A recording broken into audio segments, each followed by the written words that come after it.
রহমানির রহিম। সম্মানিত শান্তিকামী দেশের মালিক ভাই বোনেরা, প্রিয় ভাই বোনেরা, আমি তো 2006 সাল থেকে যে রাজনীতি জগতে রাজনৈতিক জ্ঞান অর্জনের জন্য বিভিন্ন রাজনৈতিক অফিসে দৌড়াদৌড়ি করি, পত্রপত্রিকা পড়ি, টেলিভিশন দেখি, মোবাইল দেখি। আমার রাজনৈতিক প্রজ্ঞা, জ্ঞান, দক্ষতা, দূরদর্শিতা অর্জনের আমার লক্ষ্য। প্রিয় ভাই বোনেরা, আমি একটা রাজনৈতিক দল নিবন্ধন করতে চাইছিলাম, নবজাগরণ বাংলাদেশ। তো অর্থ অভাবে বা এটার সবগুলার নীতি আমি শর্ত পূরণ করতে পারি নাই, তাই আমি করি নাই। আমার দলটা এখনও অনিবন্ধিত। প্রিয় ভাই বোনেরা, তারপরে আমি যতটুকু একটা ফকিরের কাছেও যদি আমি রাজনৈতিক জ্ঞান যদি পাই, তে আমি হেরে 2 মিনিটের কাছে থাইকা শুনি যে এটা কী। এরকম না যে খালি হাসিনা, খালেদা আর তারেক জয়ের কাছেই খালি শুনি, তা না। আমি যদি মনে করি যে একটা রিক্সা চালক, এর মধ্যেও একটা রাজনৈতিক জ্ঞান আছে, ভালো ভালো কথা বলতেছে, সেটাও আমি মনোযোগ দিই, শুনি, চেষ্টা করি, পালন করার চেষ্টা করি। ভাই বোনেরা, আমার বলার বিষয় হলো, এখন এই যে কিছুদিন আগে যে একটা জরিপ হয়েছে যে 62% না 63% সামথিং, মানে প্রায় 64% মানুষ বা এখন যে এই রাজনৈতিক দলগুলো আছে, এগুলোর কারোর প্রতি আস্থা নাই, কারোর প্রতি আস্থা নাই। এরা শেষে গিয়ে কারে ভোট দিব এটা আরও পরে জানা যাইব। হয়তো বা এদের একটা মোটা অঙ্কের মানুষ হয়তো বা কেন্দ্রও যাবে না, এরকমভাবে। তো প্রিয় ভাই বোনের, আমার পরামর্শ, আমি এই যে এবি পার্টি যেটা আছে, ওটার কী পদে জানিয়ে আছে, এই যে ফুয়াদ, ব্যারিস্টার ফুয়াদ টাকমাতা, ব্যারিস্টার ফুয়াদ, আমি বিভিন্ন সময় ওর ইগুলা শুনি, ওর টক শো, ওর বক্তৃতা শুনি। ওর মধ্যে সাহস, তারুণ্য এবং দক্ষতা, যোগ্যতা আছে। জামাত এবং বিএনপির বাইরে, যেহেতু যে 64% বা 63% মানুষ জামাত এবং বিএনপির বাইরে, আমি পরামর্শ দিচ্ছি যে ছোটো ছোটো দলগুলো, আরও 22-23টা দল যে নিবন্ধিত হইয়া আসতেছে, এই সহ যারা জামাতের সাথে জোট করতে চাচ্ছেন না বা করবেন না, বা বিএনপির সাথেও যাবেন না, আমি এমন দলগুলানের প্রতি অনুরোধ রাখছি। আমি কিন্তু এখনও কোনো জোটে নাই, জামাতের সাথে নাই, বিএনপির সাথে নাই, কোনো সাথে নাই। এখন পর্যন্ত আমি জনগণের সাথে আছি। প্রিয় ভাই বোনেরা, আমি গণমানুষের সাথে আছি, আমার পরামর্শ, এই ওর অফিসে আমি 2 দিন গেছিলাম। খুব ভালো ব্যবহার করে, খারাপ করে নাই। আমাকে চা খাইছি বোধহয়, চা হাঁটছে, কথা বলছে, সময় দিছে, যে খুব ভালো। ভালো কী করবো, রাজনৈতিক দলের বিষয়ে। আর প্রথম গেছি, আমি কি কোনো অসৎ উদ্দেশ্য নিয়েই গেছি না কি গেছি, এটা তো এত বুঝতে পারে না।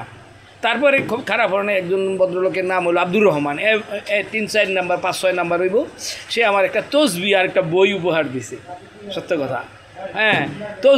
আমি বুঝতে, আমাকে যখন একটা তসবি উপহার দিছে, তখন আমি বুঝতে পারছি। তসবিটা আমি ঘরে কয়দিন ধরে দেখতেছি না, অনেক দিন আমি জপছি।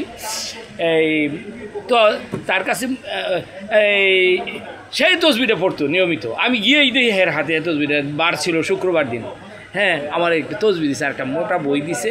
তাদের এই যে দলের আগে যে প্রধান ছিল সুলেমান, সাবেক সচিব, ওর লিখিত বই দিছে। আমি বইটাও পড়ছি, তসবি তো পড়ছি নিয়মিত। ওখানে আমার ম্যাডাম বোধহয় নিচে গা, তসবিটা আমি আর পাই না। যাই হোক, আমার পরামর্শ হলো, ওই যে ফুয়াদ, আর দলের প্রধান এই মুজিবুর রহমান মঞ্জু সম্ভবত, এরা আমার সাথে খুব ভালো ব্যবহার করে নাই, খারাপ করে নাই, কোনোটা করে নাই। আর সময়ও খুব পাই নাই, খুব অল্প সময়ের মধ্যে ভালো মন্দ এই করছে। তবে এরা আমার লগে ব্যবহার খারাপ করুক বা ভালো করুক, ওইটা পরের কথা। প্রিয় ভাই বোনেরা, যারা জামাতার সাথেও না, বিএনপির সাথে না, এই সবগুলা দল এর নেতৃত্বে, ওই যে এই ব্যারিস্টার ফুয়াদ, ও বোধহয় দলের 2য় বা 3য় নাম্বার পদে আছে, ওর নেতৃত্বে।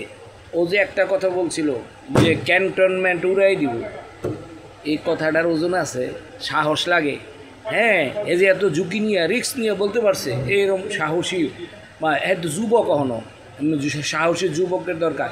আপনারা যদি এর নেতৃত্বে এখন হন, তবে আমি আপনাদের সাথে আছি। আমার কোনো পদে টদের দরকার নাই, আমার মন্ত্রী দিব না কি দেবো, কোনো কিছু দরকার নেই।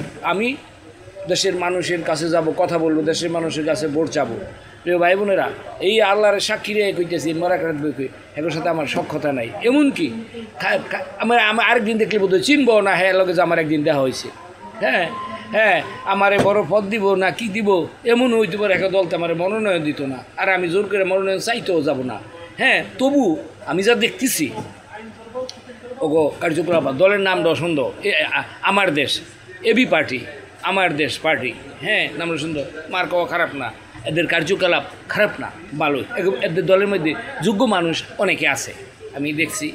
এর মধ্যে যোগ্যতার মধ্যে ব্যারিস্টার ফুয়াদ ইমনের সবচেয়ে বেশি যোগ্য বলে আমার কাছে মনে হয়। ও যুবক, শক্তিশালী, সাহসী, দক্ষ, দূরদর্শী, আইন জ্ঞান আছে, ও ব্যারিস্টার। প্রিয় ভাই বোনেরা, আমার সময় ইতিমধ্যে অনেক হয়ে গেছে গা। আপনারা যারা যারা রাজনৈতিক হ্যাঁ এই জামাত এবং বিএনপিতে যারা যাচ্ছেন না, এবং এরকমও আছে বিএনপি মূল্য 300 আসন পাক গাতেও বিএনপির পছন্দ করে না, আবার এরকমও আছে জামাতেরও পছন্দ করে না।